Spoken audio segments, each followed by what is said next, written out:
pemirsa, tentunya masih bersama dengan kami dalam Berita Lampung. Bagi Anda yang baru saja bergabung, kami akan menyajikan kembali berita utama hari ini.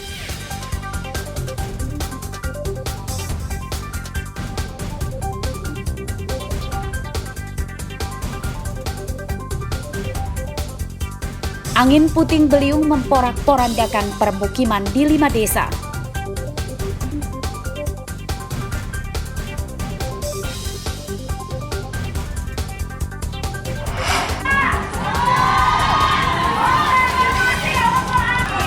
Puluhan guru honorer berunjuk rasa menuntut diangkat jadi P3K.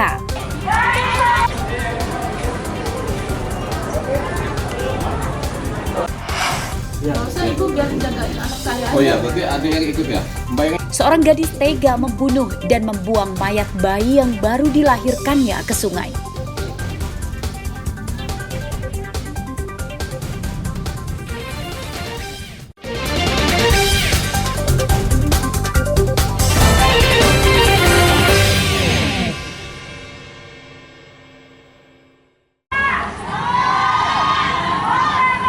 Puluhan guru honorer Sekolah Dasar Selampung Utara Senin pagi menggelar unjuk rasa di depan kantor bupati setempat. Meski tidak menuntut diangkat jadi PNS, namun setidaknya mereka bisa diangkat sebagai pegawai pemerintah dengan perjanjian kerja atau P3K. Mereka yang berunjuk rasa ini merupakan para guru honorer yang sudah bekerja selama 10 tahun dan ada juga yang lebih. Pemkab Lampung Utara didesak pada tahun ini membuka lowongan P3K formasi guru SD. Sekitar 150. Tuntutan kita sendiri apa?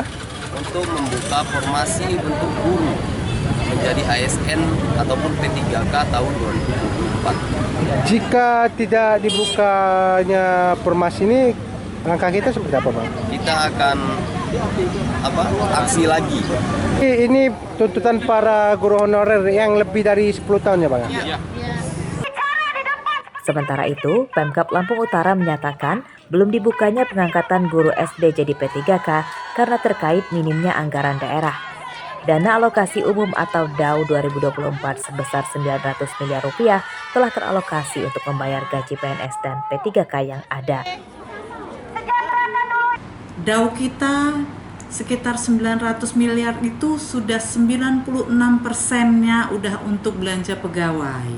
Yang kita ajukan itu 130, yang 67 dari P3K guru dan SD, kemudian yang 50 itu tenaga teknis karena ada 13 untuk tenaga medis yang terdiri dari 11 dokter umum dan 2 dokter gigi. Pengangkatan jadi pegawai pemerintah dengan perjanjian kerja atau P3K adalah impian para pegawai honorer saat ini yang tidak kunjung diangkat sebagai PNS. Pengangkatan P3K berdasarkan Undang-Undang Nomor 5 Tahun 2014 tentang ASN. Jangka waktu kontrak kerja minimal 1 tahun dan bisa diperpanjang hingga 30 tahun. Gaji P3K hampir sama dengan gaji pokok ASN. Gaji P3K golongan 1 lebih dari Rp1.700.000 per bulan dan maksimal untuk golongan 17 gajinya lebih dari Rp6.700.000 per bulan. Ardio Haba melaporkan dari Lampung Utara.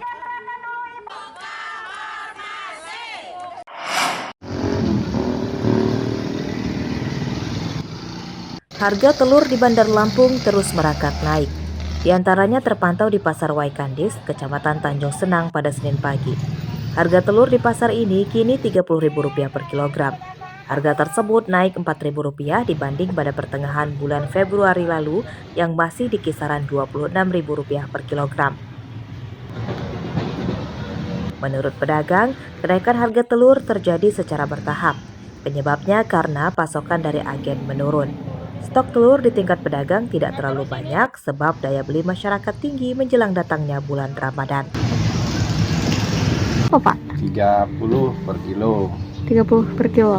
Sebelum kenaikan di harga berapa sih Pak untuk harga telur? Dari 26 itu naik sampai 30. Tapi kalau normalnya memang 26.000 ya per kilo? Iya 26 Mbak. 26. Untuk penyebab kenaikannya sendiri kenapa tuh Pak? Karena ini Mbak, pertama kan mau puasa, biasanya memang kayak gitu. Udah itu mungkin stoknya agak langka mungkin.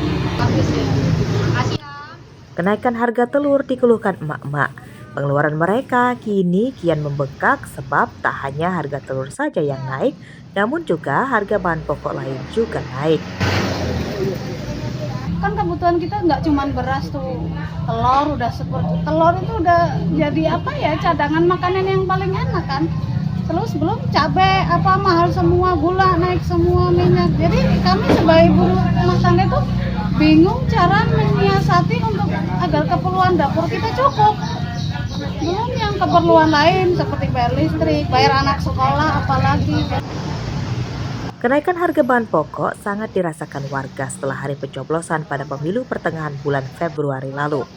Harga beras, cabai, bawang merah, bawang putih hingga sayur mayur naik drastis. Jeffrey Arifin melaporkan dari Bandar Lampung.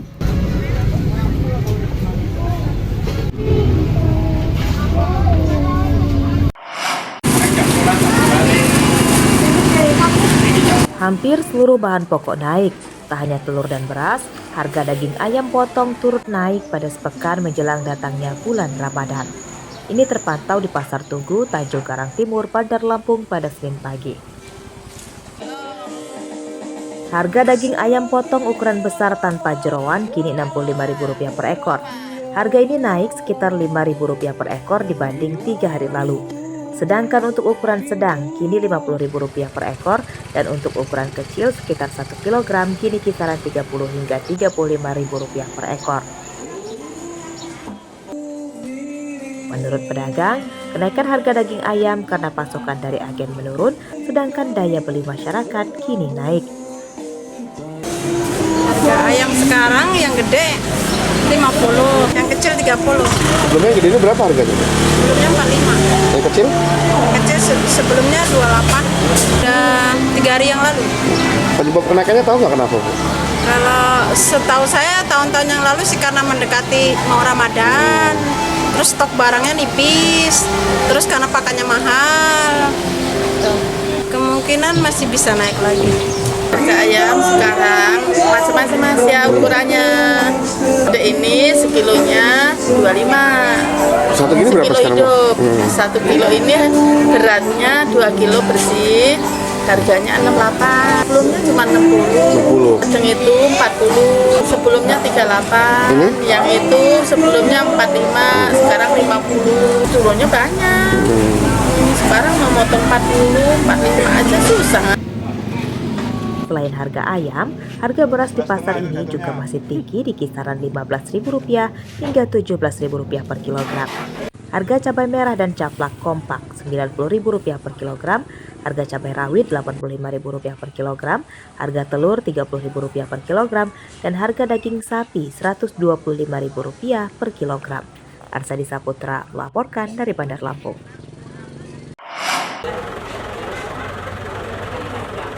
Angka kemiskinan di Lampung Barat pada 2023 lalu masih cukup tinggi, mencapai lebih dari 34.000 orang.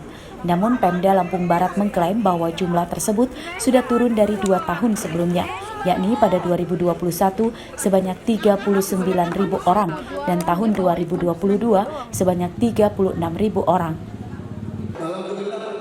Data ini terungkap dalam kegiatan Musyawarah Perencanaan dan Pembangunan atau Musrenbang di Gedung Lamban Pancasila, Kecamatan Balik Bukit, Senin siang. Pemda berjanji akan terus menurunkan angka kemiskinan pada 2024. Hasil dari musyawarah Musrenbang 3 kecamatan di Kabupaten Lampung Barat, kita himpun jadi satu.